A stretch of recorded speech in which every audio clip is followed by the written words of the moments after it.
Welcome to Life Stories, where we share extraordinary journeys of resilience, growth, and triumph.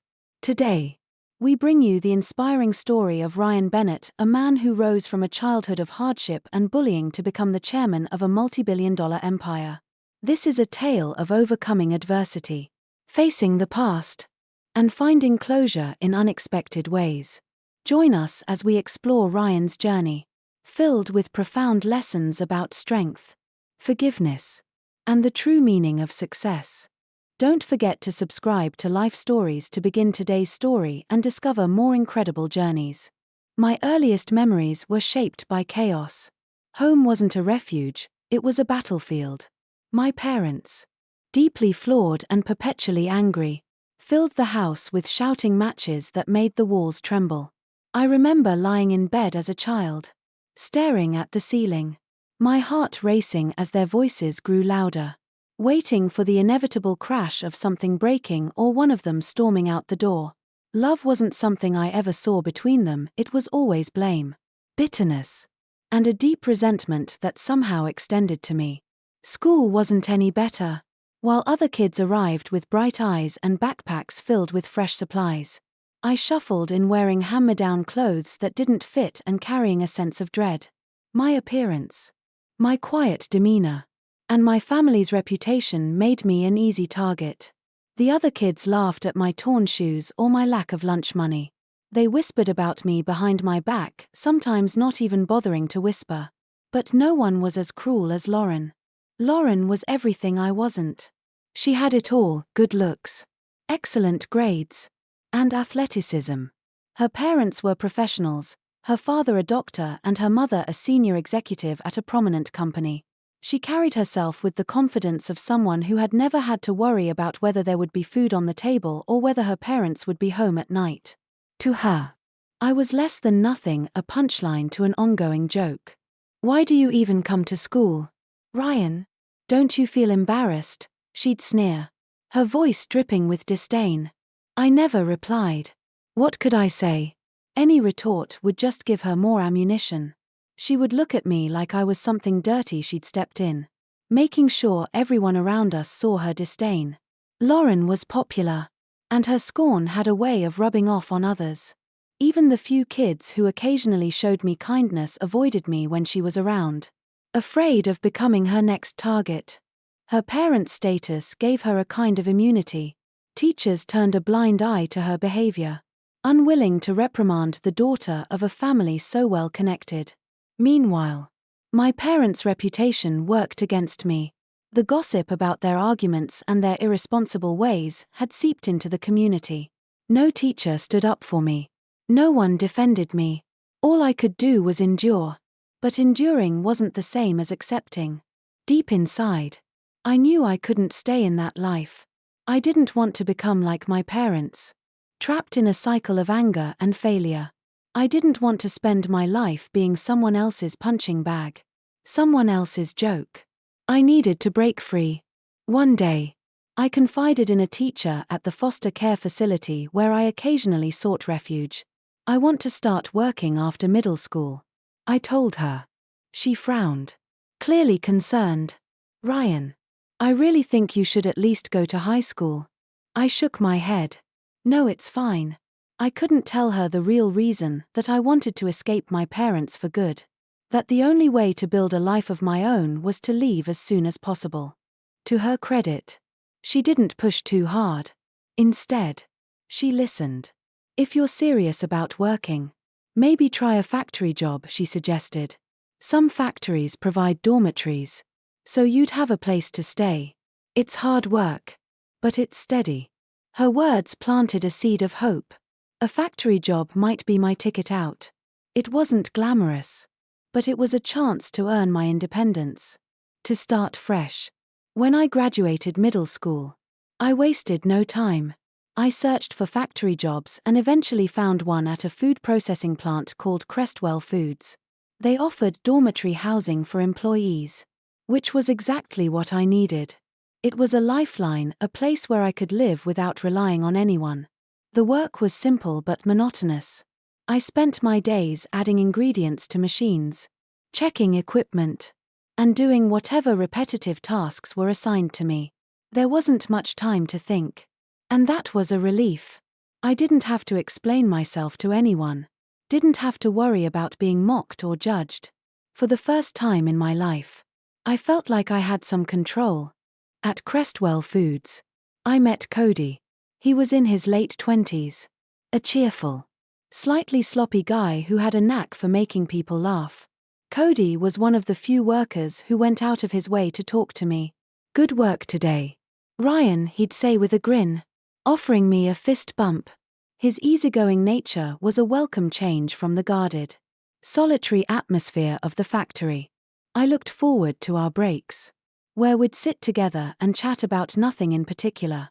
"Did you hear we're getting a new guy next week?" Cody asked one day. "Yeah. Hope he's not a pain to deal with," I replied, smiling for what felt like the first time in ages. Cody shrugged. "As long as he doesn't steal my snacks, we're good." For a while, the routine felt safe. But as the weeks turned into months, I found myself questioning everything. Was this it? Was this all my life was going to be? I'd escaped my parents, earned my independence. But now what? One day, during a break, I voiced my doubts to Cody. "Do you ever feel like you're stuck?" I asked. Cody looked at me, puzzled. "Nah. I'm happy here. Simple work. No stress. Why complicate things?" I nodded. But his answer didn't satisfy me. Deep down, I knew I wanted more. I wanted to prove to myself and to Lauren that I wasn't the nobody she'd made me out to be. I wanted to climb out of the pit she'd thrown me into, to show her and the world that I was worth something. That's when the idea hit me. If I wanted to escape being ordinary, if I wanted real power, I'd have to build it myself. The decision to build something of my own didn't come lightly.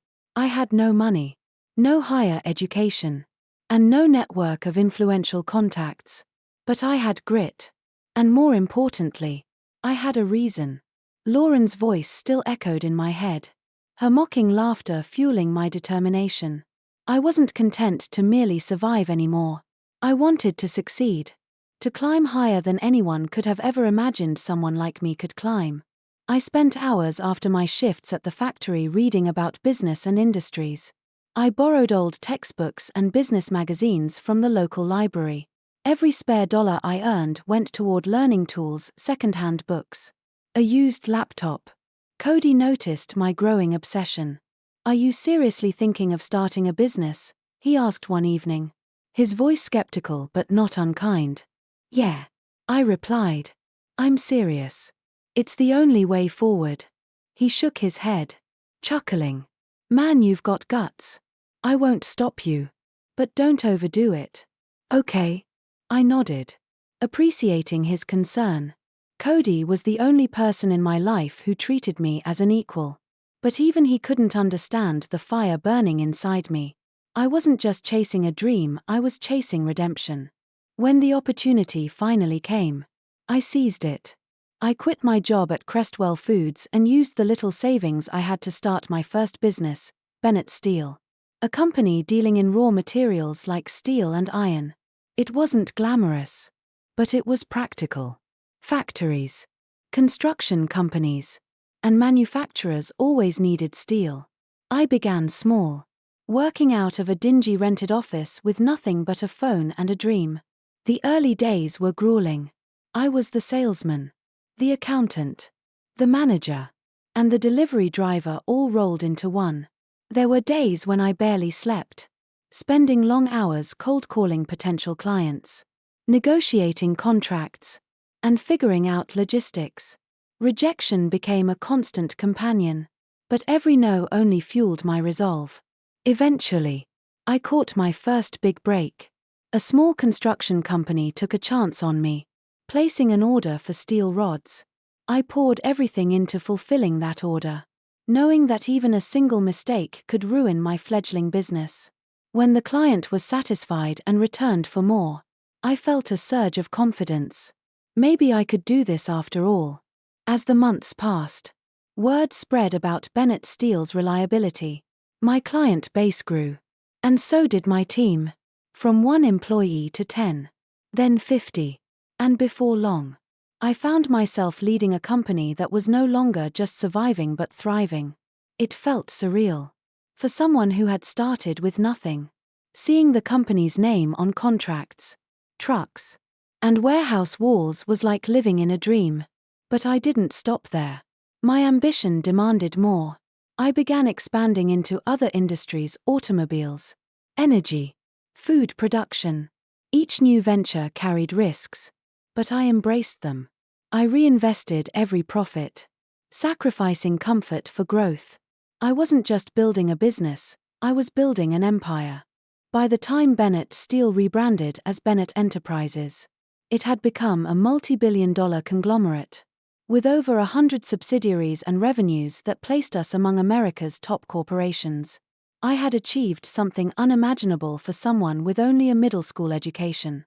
And yet, even as I sat in my corner office overlooking the New York City skyline, I couldn't shake the memories of where I'd come from. The boy who once sat at the back of the class, invisible except when being mocked, was now the chairman of a corporation. I should have felt invincible. But I didn't. There was something unfinished. A nagging sense that I hadn't truly left the past behind. I thought of Lauren sometimes, wondering where she was, what she was doing. Had she ever thought about the harm she caused? Or had she forgotten me entirely? Just another speck in her privileged world? I didn't know. But I was determined to find out. When the invitation to a middle school reunion arrived, I knew it wasn't coincidence. It was time to confront my past. Time to see if the boy I had been could make peace with the man I had become. The invitation sat on my desk for days. A simple cream-colored card embossed with gold lettering. It was addressed to me, Ryan Bennett, chairman of Bennett Enterprises. But it brought me back to a time when I was just Ryan, the boy everyone ignored or mocked. At first, I considered throwing it away. Why reopen old wounds? Why subject myself to seeing people who had treated me like I was nothing? But the more I thought about it, the more the idea intrigued me. I wasn't the same boy they remembered. I wasn't someone to be pitied or scorned. Maybe this was my chance to show them what I had become. My secretary, unaware of the full story, encouraged me. It could be a good opportunity to reconnect, she said, smiling. I finally decided to attend. The reunion was held at an upscale banquet hall in Dallas, a venue far more luxurious than anything I could have imagined in my childhood. On the night of the event, I donned a tailored suit, one that spoke volumes without a word. When I arrived, I saw familiar faces, older but unmistakable. Some greeted me warmly, others hesitantly, unsure of how to approach me after all these years. Ryan. Long time no see, someone called out. It was Daniel, a classmate who had always been too timid to join in the bullying but never brave enough to stand against it either. Yeah, it's been a while, I replied, keeping my tone neutral. As we chatted, more people joined the conversation. It was strange, talking with people who had once been part of a world I desperately wanted to escape. But now, I was no longer the outsider. I was on equal footing, or perhaps even higher. For the first time, I felt at ease, confident in my skin. And then she appeared. Lauren. She hadn't changed much. Her polished exterior was the same: expensive clothes, an air of entitlement, but there was something colder about her now.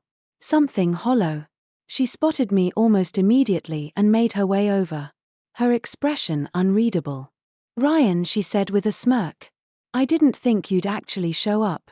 Why not? I replied calmly. Oh, no reason, she said, her voice laced with false sweetness.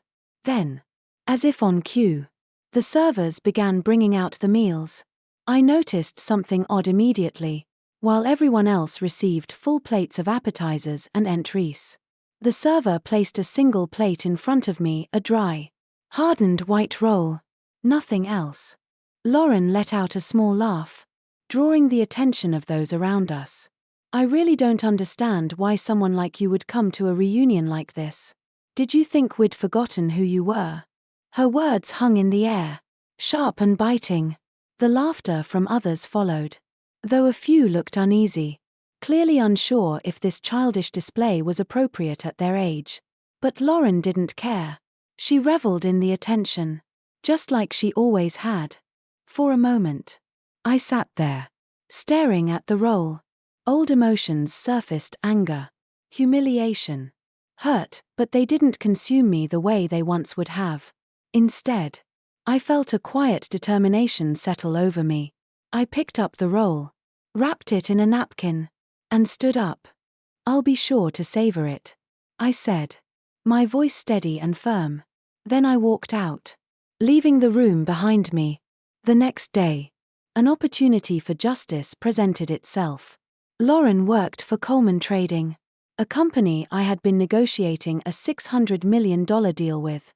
I requested that she personally attend a meeting at my office. When she walked into the boardroom and saw me sitting at the head of the table, her face paled. "Hi, Ryan," she stammered, clearly struggling to process the situation. I didn't let her regain her composure. "Thanks for the white roll yesterday," I said, my tone icy. "As for the $600 million deal, consider it cancelled." Her lips trembled, and she tried to plead her case. But I cut her off. "A company that trusts someone like you with a critical deal can't be trusted. Make sure your bosses know the reason why." For once, Lauren was speechless. As she left the office, shoulders slumped and face flushed with humiliation, I felt a sense of closure. She had spent years tearing me down. But now, the tables had turned. It wasn't about revenge, it was about finally putting the past behind me and proving, once and for all, that I was no longer the boy she once mocked. After Lauren left my office that day, I sat in silence, staring out the window at the sprawling city skyline. The power I now held was undeniable, but the satisfaction I expected to feel wasn't as strong as I'd imagined. Sure, there was a sense of justice, a cathartic release in seeing someone who had once tormented me brought low by her own arrogance. But beyond that, I felt empty. My secretary walked in, breaking my thoughts. "Mr. Bennett, is everything okay?" I nodded, just reminiscing. For a while, I couldn't shake the memories the reunion had stirred. Lauren wasn't the only person I'd faced that night. There were others who had played their own roles in my difficult childhood.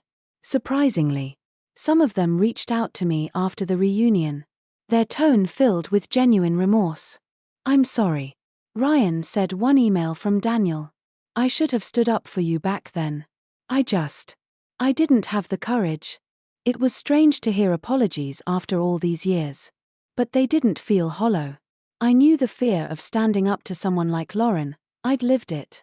Their words didn't erase the past, but they brought a kind of closure I didn't know I needed. I responded simply, thanking them for their honesty and suggesting we meet for coffee.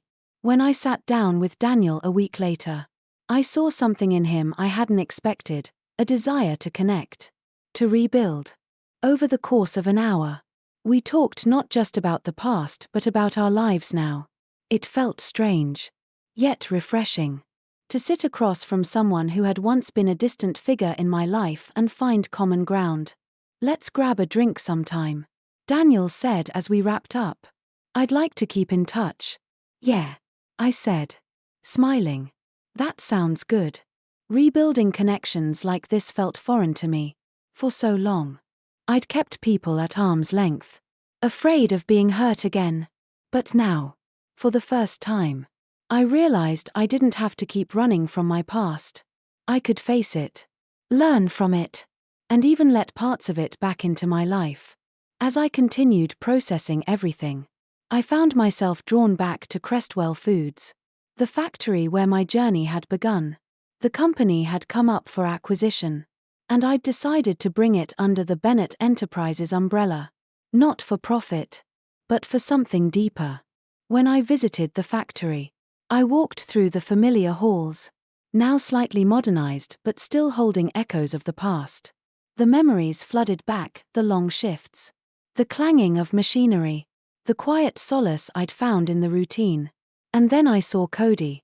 "Ryan, is that you?" he called out, his voice full of disbelief. I turned, smiling. "It's been a long time, Cody." He stared at me, wide-eyed. "Don't tell me you're the chairman of Bennett Enterprises?" "That's right," I said. "Man," he laughed, shaking his head. "You actually did it. You said you would. And you did." We spent the next hour catching up, reminiscing about the old days. Cody was one of the few people who had treated me with kindness when I had nothing, and seeing him again reminded me of the importance of those small gestures. Before I left, I spoke with the factory manager. "I want to make some changes," I said. "Better wages. Improved conditions. I want this place to be somewhere people can feel proud to work." The manager nodded, clearly surprised but grateful. For me, it wasn't just about business, it was about giving back to a place that had once been my lifeline. Later that week, I took another step toward closure, visiting my parents. It had been years since I'd seen either of them. They had long since divorced, each returning to their own small hometowns. First, I visited my father. When he opened the door, he looked at me with a mix of shock and guilt. "Ryan," he said, his voice cracking. "It's been a while." "It has," I replied. We sat in his modest living room, sharing a conversation that was surprisingly calm. He apologized for the chaos of my childhood, his words carrying a weight I hadn't expected. While I couldn't forget the pain, I found that I no longer held on to the anger. Next, I visited my mother. She was quieter, more emotional. Tears welled in her eyes the moment she saw me. "I'm so sorry," she said, "for everything. It's all in the past now," I told her. And I meant it. Though rebuilding these relationships would take time, I realized that cutting ties completely would be a greater regret. My success had been born out of pain. But now I had the power to turn that pain into something constructive, to create connections where there had once been fractures. By the end of the week, I felt lighter. For the first time, I wasn't just the chairman of Bennett Enterprises or the boy Lauren had bullied, I was simply Ryan. A man ready to move forward, free from the chains of his past. And so, my journey came full circle. From the bullied boy with nothing to his name to the chairman of a multi-billion-dollar empire. My story wasn't just about success, it was about resilience, forgiveness, and growth. I learned that no matter how painful the past, it doesn't have to define the future. Lauren's fall, my parents' apologies, and the reconnections I made with old classmates all taught me that life is complex and unpredictable. But it always offers a chance to heal and start anew. Now, as I stand on the threshold of a brighter future, I'm reminded that true success isn't just about wealth or power, it's about the lives we touch along the way. Thank you for following my story. If you'd like to hear more inspiring tales of triumph and resilience, be sure to subscribe to Life Stories for our latest videos.